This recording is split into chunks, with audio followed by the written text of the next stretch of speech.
Coming up, counterculture meets general aviation. We fly to Burning Man. Congress is back, so what's up now with third-class medical reform? Is this the trainer of the future? And is there a space flight in your future? AOPA Live this week begins in just a moment.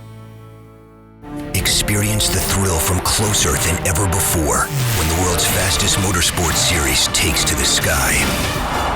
The Red Bull Air Race World Championship returns to Texas Motor Speedway, September 26th and 27th. Tickets now on sale.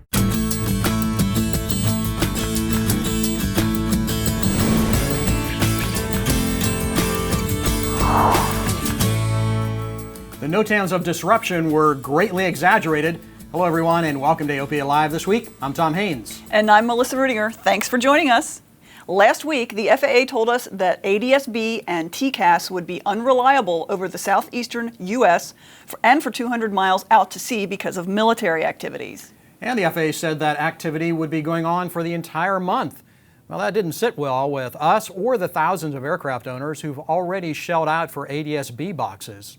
So we pushed back with the FAA and the agency rescinded the NOTAM. The new NOTAMs cover only a few days and make it clear that only ADS-B systems using 1090 megahertz transponders might be a little less sensitive in areas off the coast of South Carolina. Now that's the kind of solid, specific information pilots need from the FAA. Now here's a NOTAM we do know is good from the get-go.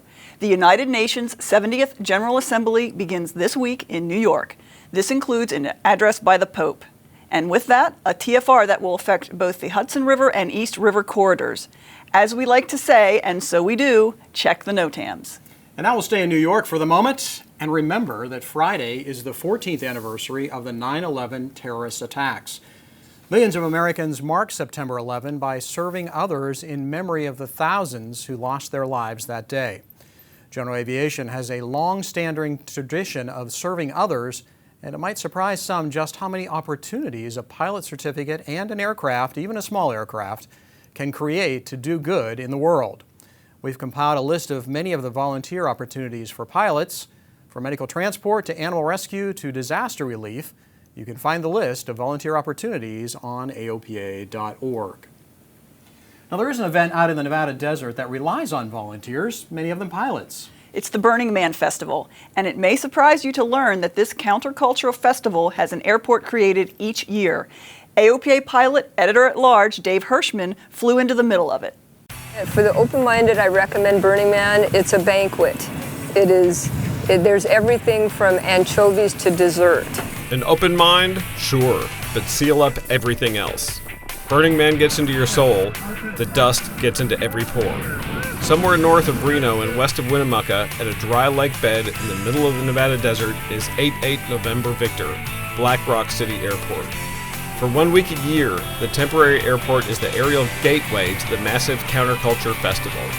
Ramona Cox, better known as Sky Chick, was one of the first to fly into Burning Man 19 years ago. And I heard about it. I was sitting in a hot tub in Esalen, and somebody said, "Oh, there's a party in the desert, a costume party," and I heard that somebody may fly in. And they gave me the phone number, and I took the phone number, and I talked to the fellow, and he gave me he said, "This is a general latitude and longitude. It may not be right there. You may have to hunt and look around the desert." So I did. There were only 50 tents up over maybe a 3-mile area. So I looked, I thought, here's a party, I'm going to land in the middle of the tent. So I landed, nice space, not near the tents, but close enough. And the party grew all around me. And grow it did. What started with a handful of aircraft is now some 120 GA airplanes, plus dozens of charters.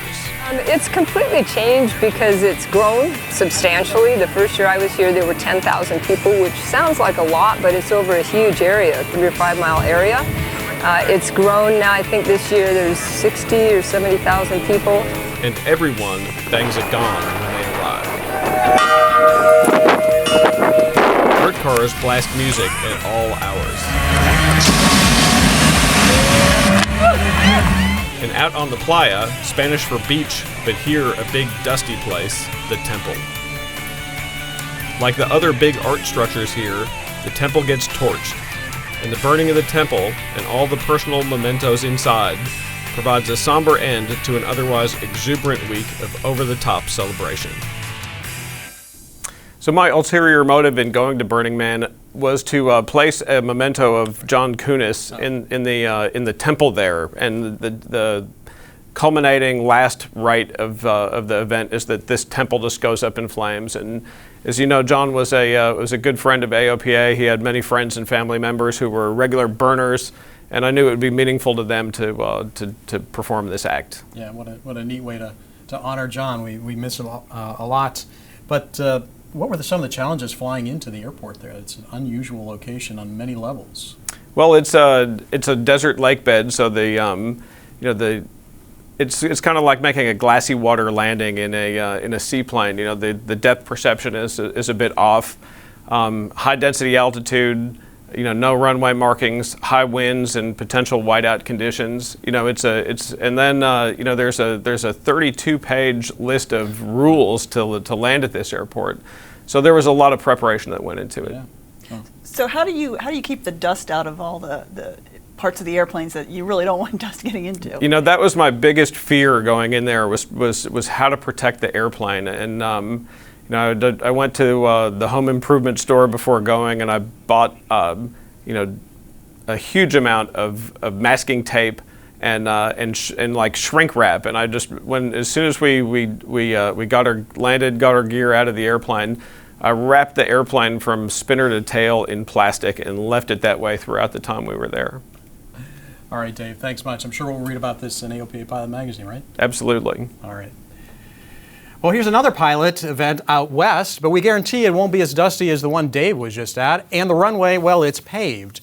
It's the AOPA fly-in to Colorado Springs coming up in just a little more than 2 weeks from now. Colorado Springs is a beautiful area with lots to do in addition to the fly-in.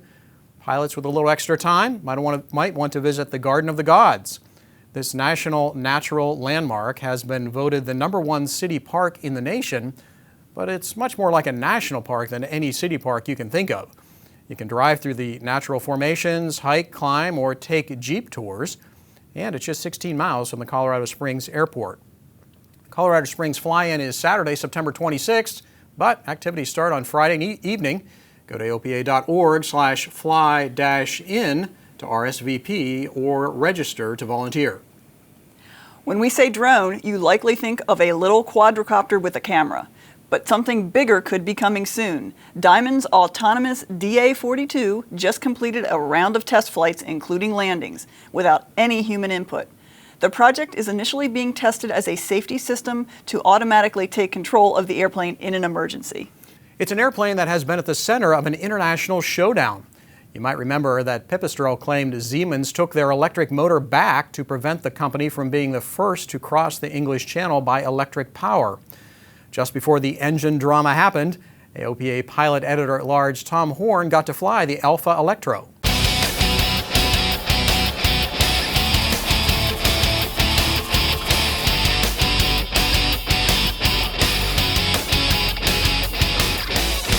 Electrically powered airplanes are still in their infancy, but here's one two-seater with hope in the marketplace. It's Pipistrelle's Alpha Electro, formerly known as the What's Up. We traveled to the Pipistrelle factory in Idovština, Slovenia to check it out.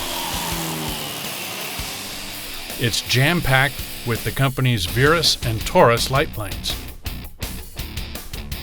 The airplane shares the same airframe as the Virus models, which are sold around the world and as LSAs in this country.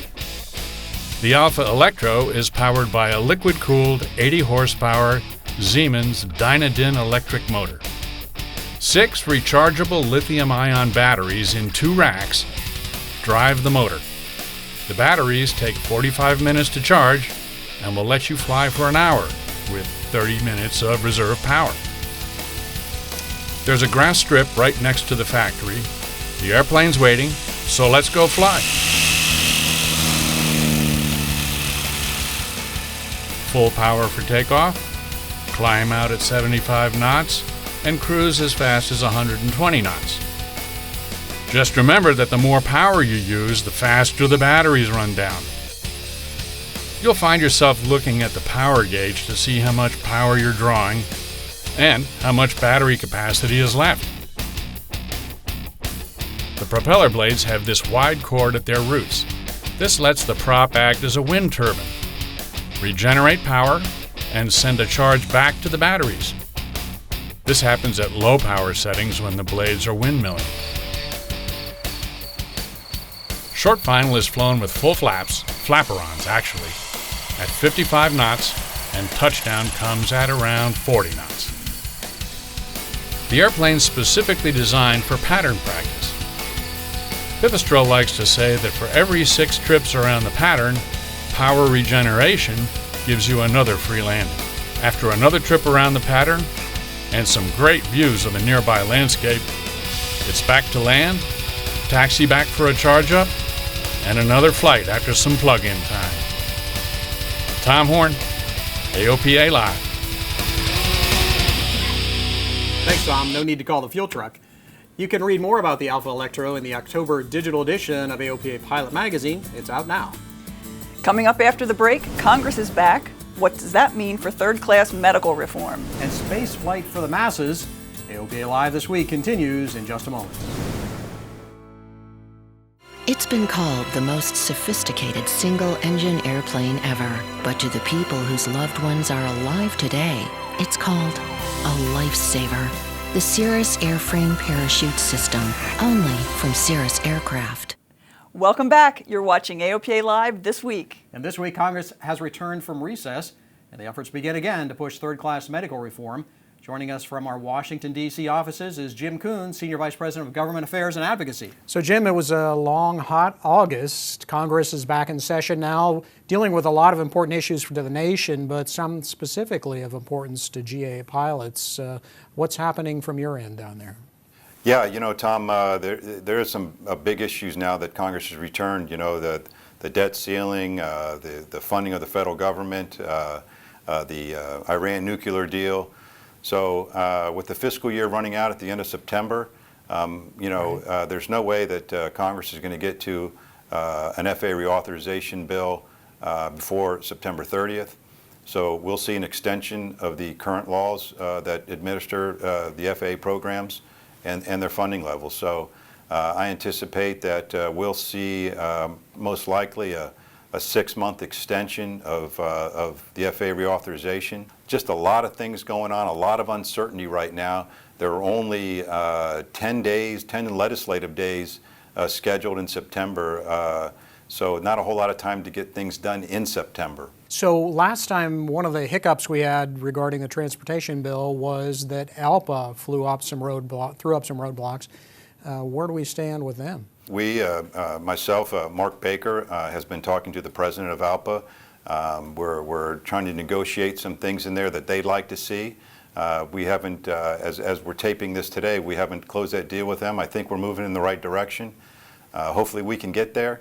I don't want to hedge my bets either way, but we're definitely talking to them, and we want them on board. Right, and that specifically deals with some language we've seen in the Pilot's Bill of Rights too. What are the chances that we'd see that introduced as a standalone piece of legislation? Well, you know, that's a really good question. Obviously, we're going to try to do that.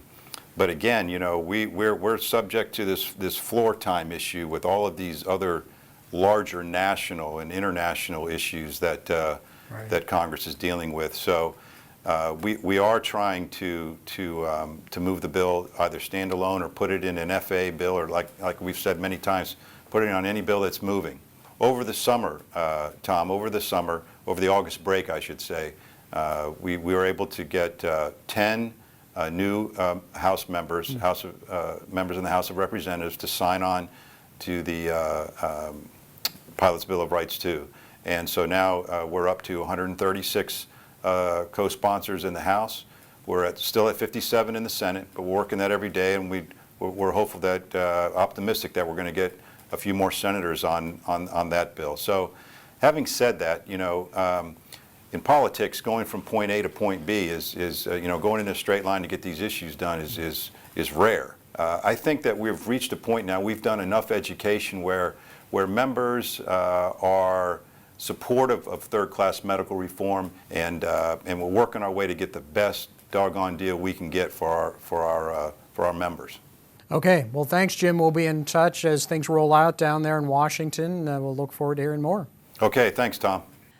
The AOPA Foundation needs your help.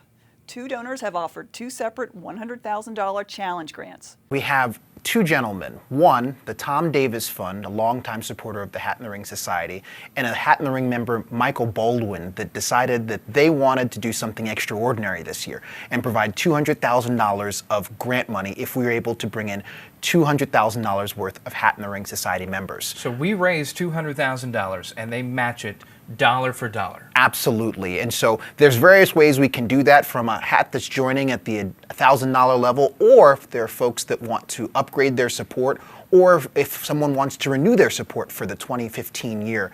But it has to be done before the end of this year. If you want to throw your hat in the ring, find out how at aopafoundation.org. Well, what's better than free? How about having fun and learning something for free? The AOPA Air Safety Institute safety seminars are a great place to do all that. Now we've made it even more engaging.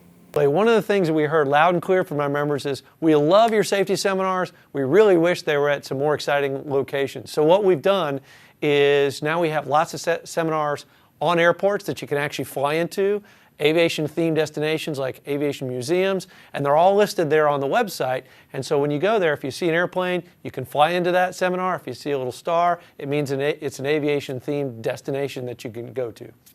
The subject this fall, the Cross Country Challenge. Learn how to stay safe while using your airplane for transportation. Commercial spaceflight is getting closer to reality. Someday, you may be able to buy a ticket to outer space. AOPA pilot senior features editor Julie Walker ventured out to the Mojave to get an update from Virgin Galactic. 3, 2, 1, 0. All engine running. Liftoff. As children, many of us dreamed of going to space and becoming astronauts, but eating astronaut ice cream was the closest we'd gotten. Until now. Sir Richard Branson's Virgin Galactic and the Spaceship Company want to help us all get into space. Now, only 547 people have ever been to space. I can tell you for sure there are a lot more people who want to go and who deserve to go. And that's really what we're all about, is giving people that chance to fulfill a dream, to do something that very few people have had a chance to do, and then to come back home and tell us all about it. Virgin Galactic uses 2 vehicles to propel passengers into space, White Knight 2 and Spaceship 2. White Knight 2 carries Spaceship 2 up to an altitude of 50,000 feet. Once there, Spaceship 2's rocket motor engages and it accelerates to Mach 3.5. In space, astronauts experience weightlessness and move around the cabin, getting a clear view of the Earth from windows placed on the ceiling and sides of the cabin. This vision of commercial space travel is getting off the ground in Mojave, California. Here, White Knight 2 is being readied while Spaceship 2 is being built again after its accident in October 2014. The NTSB recently ruled the accident as pilot error. Space tourism could be a reality as early as the end of this year. It's going to give us that chance to fulfill that dream, to experience true space flight, to float around weightless in the cabin, to see those beautiful views of the Earth out of the window, and to earn their astronaut wings. More than 700 tickets have been sold so far. Are you interested? The cost is around $250,000. Julie Walker, AOPA Live. Thanks, Julie. Some exciting things happening in the Mojave. You can find out more about Virgin Galactic in the October issue of AOPA Pilot magazine. So do you have your ticket? I got to write a check. You know, I think I'm going to wait until they go orbital, not just suborbital. Agreed. That does it for this edition of AOPA Live this week. I'm Tom Hain. And I'm Melissa Rudinger. We hope to see you here next Thursday. Thanks for watching.